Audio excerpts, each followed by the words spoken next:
L'info écho avec Capital.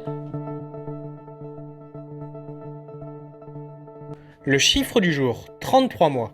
C'est le délai moyen qui s'écoulait entre une demande de logement social et la signature du bail en 2019 en Île-de-France, selon une récente étude de la Direction régionale de l'hébergement et du logement. La médiane se situe, elle, à 22,7 mois, soit près de 4 mois de plus que 2 ans auparavant. À la fin 2019, 43,6% des demandes de logement en cours de traitement dataient de plus de 2 ans et près de 16% avaient été initiées il y a plus de 5 ans. L'allongement de ces délais s'explique en partie par l'augmentation du nombre de demandes. Fin 2019, la région parisienne comptait plus de 730 000 demandeurs de logement social. Plus de détails sur capital.fr.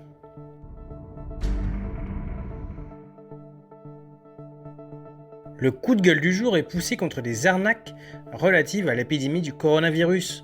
Sur son site amélie.fr, l'assurance maladie met en garde contre des appels frauduleux effectués par des individus qui se font passer pour des enquêteurs de contact Covid. Ces derniers profiteraient de l'existence du dispositif pour obtenir des informations personnelles comme l'adresse postale et le numéro de carte bleue. En échange, ces escrocs promettent à leurs victimes de leur envoyer à domicile un kit de dépistage payant.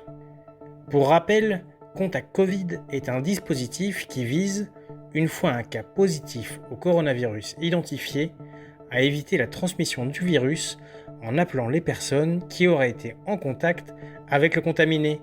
L'assurance maladie rappelle qu'elle ne fournit pas et ne facture pas l'envoi de kits ou de tests de dépistage du Covid-19.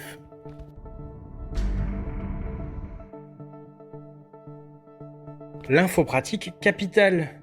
Avoir un compte bancaire est devenu monnaie courante chez les jeunes mineurs. Mais devant l'abondance des offres du marché, il y a de quoi hésiter. Pour y voir plus clair, Capital a étudié avec l'aide du comparateur Panorabank les différentes formules proposées. Qu'elles viennent des néobanques spécialisées, Card, Pixpay, des néobanques grand public, Revolut, Nickel, ou des établissements traditionnels, Banque Postale ou BNP, le moyen de paiement reste le même. Il s'agit d'une Mastercard ou d'une Visa à autorisation systématique qui permet d'éviter les découverts et agios. En revanche, côté tarif, les offres sont bien plus hétérogènes. La souscription est ainsi facturée entre 0 et 3 euros par mois, sans compter les frais annexes éventuels, comme les opérations effectuées hors zone euro, les retraits trop fréquents au distributeur, etc. La facture peut vite grimper sans un minimum de vigilance. On termine par l'initiative surprenante de la compagnie aérienne Virgin Atlantic. Pour convaincre les passagers de reprendre l'avion, l'entreprise a décidé d'innover. Au programme, une assurance coronavirus. Concrètement, jusqu'au 31 mars 2021, les passagers d'un de ces appareils qui seront contaminés pendant le vol seront couverts à hauteur de 500 000 livres. Une somme destinée à couvrir les frais médicaux d'urgence, l'hébergement ou encore les coûts d'un éventuel rapatriement pour le passager ou ses proches. Tous les détails sur capital.fr. C'était l'info écho avec Capital.